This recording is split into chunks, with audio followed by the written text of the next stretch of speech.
오늘 우리가 계속해서 주일날 사도행전을 강의하면서 오늘 내용의 말씀을 보면 그 사람이 여기 나옵니다. 그 사람이 어떤 사람인가라고 하는 것인데요. 선교 여행을 갈 때에 바나바, 바울 그리고 요한이라는 사람이 함께 따라가게 되었습니다. 그런데 갑자기 가다가 요한이 예루살렘으로 돌아가 버린 거예요. 오늘 성경의 13절에 보면 이렇게 말씀합니다. 바울과 및 동행하는 사람들이 바보에서 배 타고 빌리아에 있는 버가에 이르는 요한은 그들에게서 떠나 예루살렘으로 돌아가고 그랬어요. 여러분 지금 뭐 하는 거예요? 선교를 가고 있단 말이에요. 선교를 간다는 것은 엄청난 일이에요. 그 목숨 걸고 가는 길이거든요. 그런데 여기 성경에 보면은요, 그가 왜 돌아갔는가에 대해서는 나오지 않아요. 그가 돌아갔다는 말만 나와요. 오늘 신앙생활을 하면서 특별히 이렇게 요한처럼 때로는 이렇게 그냥 자기의 생각대로 어떤 일을 해버리고 마는 사람들을 볼 수가 있습니다. 또 하나는 바나바와 바울의 이름이 바꿔져요. 바나바는 어떤 사람인가? 성경에 보면 착한 사람으로 나오죠. 바나바는 굉장히 성실한 사람이에요.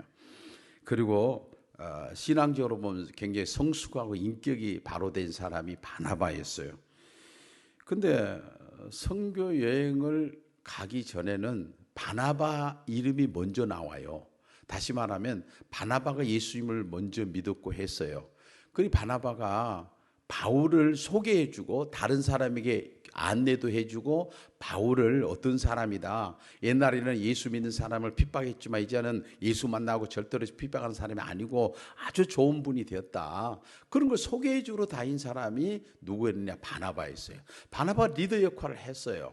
그런데 오늘 갑자기 13장 2절에는 바나바 이름이 먼저 나옵니다. 볼까요? 내가 불러 시키는 일을 위하여 바나바와 사울을 따로 세우라 그래요. 그런데 오늘 이제 13장으로 들어와서 46절에 보게 되면 바울 이름이 먼저 나와요. 자, 볼까요? 바울과 바나바가 담대히 말하여 이르되 바울과 바나바 그래요. 자, 여러분 이제는 리더가 바꿔진 거예요. 그 전에는 바울이 리더가 아니에요. 바울은 바나바가 가잔 대로 이게 따라다니는 사람이었다고 하면, 소개시켜주고 그런 사람이었다고 하면, 이제는 선교를 나갈 때는 바울이 주도권을 잡는 거예요. 여기에 보니까 바울은 어떤 리더형이라 그렇게 볼 수가 있어요. 어떤 일을 계획하고 추진해 나가는데 아주 대단한 그런 파워를 가지는 사람이 바울이에요. 그런데 바나바는 보면은요, 굉장히 착한 사람 아니에요? 이 사람은 굉장히 협력형이에요. 아주 협력을 해요. 어떤 일을 좋게 하려고 하는 사람. 근데 하나님께서 우리 인간도 보면은 다 바울 같은 리더형으로 만들지는 않아요. 하나님께서 우리 인간에게 지체라고 하는 말씀을 하면서 하나님 우리에게 은사를 주시는데 때로는 바나바 같은 은사를 주세요. 이 사람은 앞에 나서서 리더로 막 추진력 있게 하는 것은 아니지만 뒤에서 잘 협조를 해주는 사람이에요. 교회 하나 이런 사회 속에서도 이런 바울형이 있고 바나바형이 있다고 하는 것을 우리에게 보여주고 있습니다. 그런데 바울이 이제 안디옥에 도착해 가지고 유대인들이 있는 그 회당에 들어가서 말씀을 전합니다. 설교를 해요. 근데 설교의 내용이 뭐였느냐라고 하는 것까지 성경은 말씀을 하고 있는데 16절에서 이렇게 합니다. 바울이 일어나 손짓하며 말하되 이스라엘 사람들과 및 하나님을 경외하는 사람들아 들으라 그래요. 들으라. 하나님께서 말씀하신 말씀을 들으라 하면서 23절에 그가 말하고자 하는 내용이 뭐냐면 23절에 이렇게 말합니다. 하나님이 약속하신 대로 이 사람의 후손에서 이스라엘을 위하여 구주를 세우셨으니 곧 예수라. 예수에 대해서 복음을 전하게 되었다라고 하는 것입니다.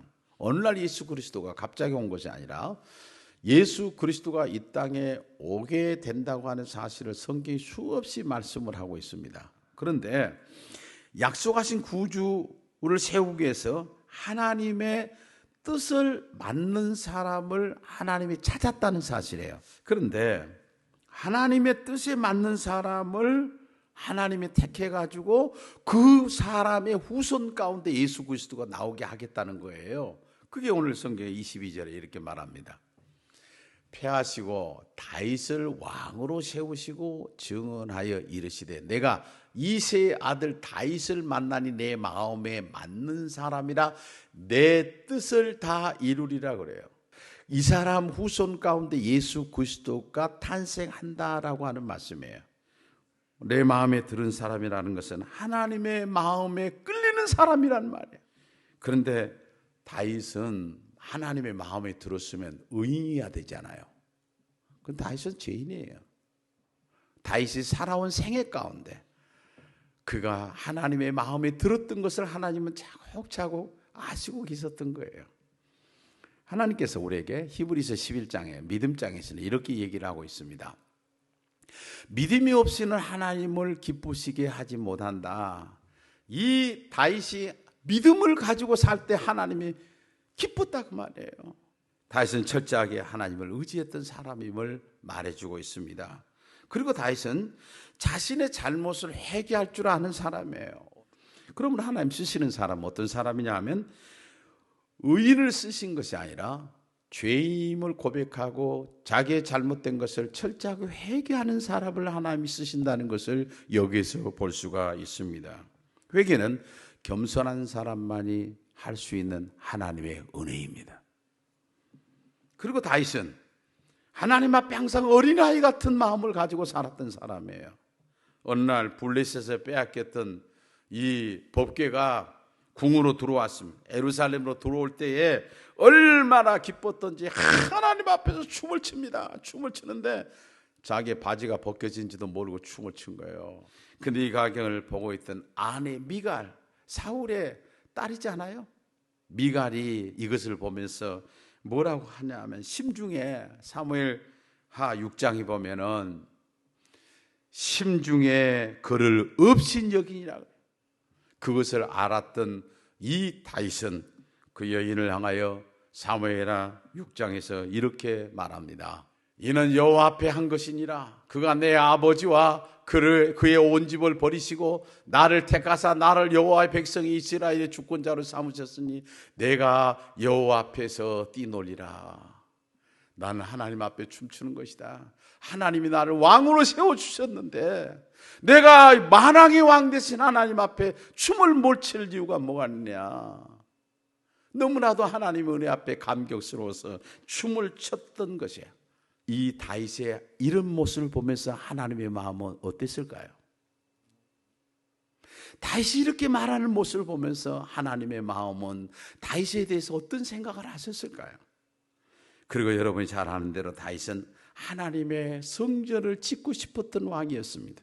그런데 다윗의 이런 기특한 마음을 보시고 하나님께서 너는 피를 많이 흘렸으므로 너에게는 허락하지 않지만 너 자식 솔로몬에게 성전을 지을 수 있는 은혜를 기회를 내가 허락하마. 그래서 아들이 성전을 짓잖아요. 솔로몬은 성전을 짓잖아요.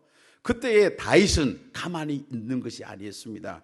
이 재료라도 질 수 있는 이것들을 좀 다 내가 모아가지고 내 아들이 하나님의 성전을 짓도록 해야지 하면서 자기가 할 수 있는 수많은 이런 재료들을 준비해서 성전을 짓도록 해 줬습니다. 하나님은 이 모습을 보면서 어떤 마음이 들었을 것 같나요? 아니 하나님 내가 짓겠어요? 그런 것도 아니고 하나님의 말씀에 순종하면서 자기가 할 수 있는 일이라면 최선을 다해서 자기가 짓는 것은 아니지만 아들이 지을 때 그 일을 도왔던 왕이었다라는 사실입니다. 하나님께서 마음에 맞는 사람을 택한 목적이 있었습니다. 오늘 우리는 이 13장 13절부터 23절 안에서 특별히 중심이 되는 것은 22절의 말씀인데 22절 다시 한번 볼까요? 내 마음에 맞는 사람이라 내 뜻을 다 이루리라. 이런 다윗을 보면서 그래 맞다 다윗 너 같으면 너라면 내가 원하는 계획을 너를 통해서 이루기를 원하는다. 내 뜻을 이루리라. 하나님은 예수 그리스도를 이 땅에 보내주시는데 다윗의 후손 가운데 예수 그리스도를 보내주신 거예요. 다윗은 의인이 아니었어요. 다윗은 우리와 똑같은 성정을 가진 죄인이었어요. 그럼에도 하나님이 그를 쓰셨던 건 뭔가 하면 주님 사랑하는 마음을 가지고 있던 이 다윗, 이것을 하나님 보신 거예요. 다윗은 하나님 어떤 분가를 바로 알았던 사람이었죠.